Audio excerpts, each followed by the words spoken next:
नमस्कार. कोकणी थाट या आपल्या यूट्यूब चॅनलमध्ये तुम्हा सर्वांचं मनपूर्वक स्वागत. तर रानभाज्या या ठराविक काळातच येतात आणि शरीराला अतिशय पौष्टिक आहेत. अशाच एका रानभाजीची भाजी आज आपण बघणार आहोत, ती म्हणजे कुडाच्या शेंगांची भाजी. तर या कुडाच्या शेंगा या अशा दिसतात, ज्यांना माहीत नाही त्यांच्यासाठी म्हणून मी सांगते. तर ह्या माझ्या आईने रत्नागिरीवरून आणल्यात. तर येताना जरा 2 दिवस वगैरे बाहेर राहिला, त्याच्यामुळे जरासा रंग बदललाय त्यांचा, पण कोवळ्या आहेत. तर साफ कशा करायच्या, दोन्ही साईडची टोकं काढायची आणि आपण जसं भेंडी किंवा वाली बारीक चिरतो ना, तशा चिरून घ्यायच्या. तर ही भाजी शरीरासाठी अतिशय पौष्टिक आहे. असं म्हणतात ना की सीझनल भाज्या किंवा रानभाज्या या वर्षातनं एकदा तरी खाव्यात, तर त्या प्रकारामध्ये ही मोडते.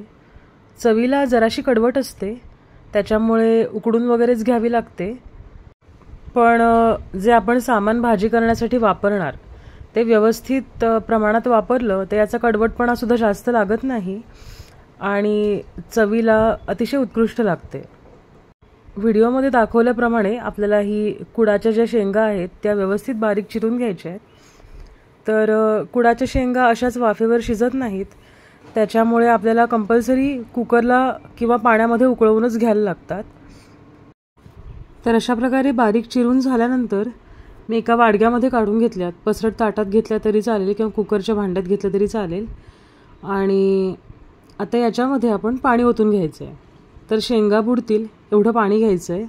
या शेंगांना सुद्धा ना काही वेळेला चीक असतो की जो फणस वगैरे उकडताना भांड्याला लागतो ना, तसा लागतो. त्याच्यामुळे भांड्यामध्ये थोडंसं तेल त्या भांड्याला लावून घेतलं तरी चालेल किंवा वरनं तेल थोडं टाकलं तरी चालेल. तर या इथे मी शेंगांमध्ये पाणी ओतल्यावर थोडंसं मीठ घातलं आहे, थोडी हळद पण घातली आहे आणि आता याच्यामध्ये 1 चमचा तेल पण घालून घेणार आहे, म्हणजे शिजतात पण व्यवस्थित आणि सांगितलं तसं चीक लागत नाही. आता हे जे भांडं ठेवलेलं हे मी कुकरमध्ये ठेवून त्याला 3 शिट्ट्या काढून घेतल्यात.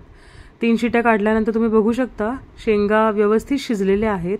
कुठेही त्याचं भुगा वगैरे झालेलं नाही आहे किंवा एकजीव अगदी पावभाजीसारखं नाही झालं आहे त्याचं. तर आता हे आपण निथळून घेऊयात पाणी सगळं.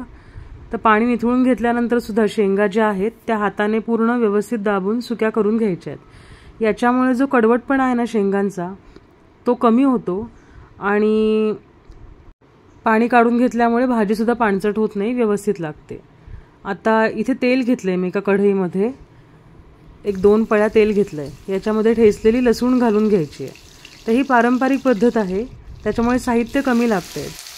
तुम्हाला वाटलं तर कांद्यावर नंतर तुम्ही आलं, लसूण, हिरवी मिरची किंवा कोथिंबीराची पेस्टसुद्धा परतून घेऊ शकता. तर इथे लसूण घातल्यानंतर हलका गुलाबी रंगावर परतून घ्यायचा आहे आणि एक मध्यम आकाराचा कांदा बारीक चिरून घेतलेला आहे. इथे कांद्याचं प्रमाण जितकं जास्त तितकी कांद्याची चवसुद्धा भाजीला येते आणि कडवटपणा कमी लागतो. तर कांदा हलका गुलाबी रंगावर परतून झाला की त्यामध्ये हळद घालून घ्यायची, अर्धा छोटा चमचा, आणि आपल्या आवडीप्रमाणे तिखट घालून घ्यायचं आहे. तर काही लोकांना कांदा लसूण मसाला आवडतो तर त्यांनी तो वापरला तरीही चालेल. मी इथे रेग्युलर उंची तिखट वापरलेलं आहे. आणि कांदा वगैरे व्यवस्थित परतून झाला की त्यामध्ये आपण ज्या उकडून घेतलेल्या कुडाच्या शेंगा आहेत त्या घालून घ्यायच्या आणि व्यवस्थित परतून घ्यायच्या आहेत. तर आता शेंगा पूर्ण शिजलेल्या आहेत, कांदा शिजलेला आहे, तर शिजवण्याची वगैरे जास्त काही वेळ येणार नाही आपल्यावर, पण तरीसुद्धा व्यवस्थित परतून घ्यायचं आहे. चवीप्रमाणे मीठ घालून घ्यायचं, साखर घालून घ्यायची आणि हे सगळं जे मसाला वगैरे आपण घातलाय तो भाजीमध्ये पूर्ण मुरण्यासाठी म्हणून एक हलकी वाफ येऊ द्यायची झाकण ठेवून. पाणी वगैरे काही घालण्याची गरज नाही.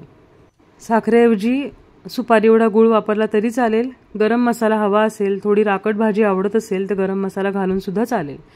एक हलकीशी वाफ आल्यानंतर तुम्ही बघू शकता भाजी अतिशय व्यवस्थित एकमेकांमध्ये मुरल्यासारखी वाटते. आता सगळ्यात महत्त्वाचा घटक म्हणजे ओलं खोबरं. तर इथे 1 मोठा चमचा ओलं खोबरं मी घालून घेते. ओल्या खोबऱ्यामुळे भाजीला चव अप्रतिम येते. भाजीचा कडवटपणा आधीच आपण बऱ्यापैकी काढून टाकलेला आहे भाजी पिळून वगैरे घेतल्यामुळे, पण खोबऱ्यामुळे ना एक विलक्षण चव येते. गरमागरम भाकरीबरोबर ही भाजी अप्रतिम लागते आणि खरंच चवीला खूप छान. आणि म्हणतात ना की वर्षातनं एकदा खावी आरोग्यासाठी म्हणून, तशी ही भाजी आहे. तर कुडाची भाजी बरेच लोकांना माहीत पण नसेल, पण रस्त्याच्या बाजूला कोकणाच्या साईडला ना बायका विकायला बसलेल्या असतात, त्यांच्याकडनं ही भाजी नक्की घ्या आणि या पद्धतीने करून बघा, तुम्हाला नक्की आवडेल. आणि अशाच पारंपरिक आणि कधीकधी नवनवीन रेसिपी बघण्यासाठी कोकणी थाट या आपल्या यूट्यूब चॅनलला नक्की लाईक आणि सबस्क्राईब करा. धन्यवाद.